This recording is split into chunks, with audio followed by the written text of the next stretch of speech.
بسم اللہ الرحمن الرحیم۔ السلام علیکم ورحمۃ اللہ وبرکاتہ۔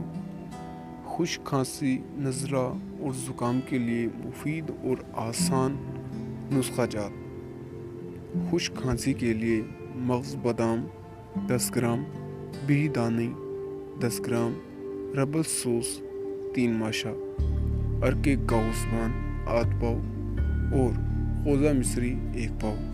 مصری کو ارک گاؤزبان میں آگ پر قوام بنائیں اور باقی ادویہ پیس کر شامل کر کے جار میں رکھیں۔ 1 چمچ چائے والا صبح اور رات کو استعمال کریں۔ نمبر 2 ہے نزلہ، زکام اور کھانسی کی صورت میں مغز بادام، مغز کدو، خشخاش، گوند کتیرا، گوند کیکر، نشائستہ گندم ہر ایک 3 تولہ، ارک بید مشک آدھا پاؤ، چینی یا مصری 1.5 پاؤ ہونی چاہیے۔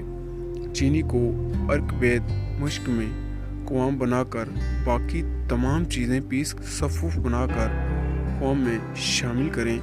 1 تولہ صبح شام آملہ نیم گرم پانی پیا جائے، چائے کے ساتھ استعمال کریں، انشاءاللہ فائدہ ہوگا۔ اور اگر آپ لوگوں کو میری ویڈیو پسند آئی ہو تو ویڈیو کو لائک کریں اور چینل کو سبسکرائب کریں۔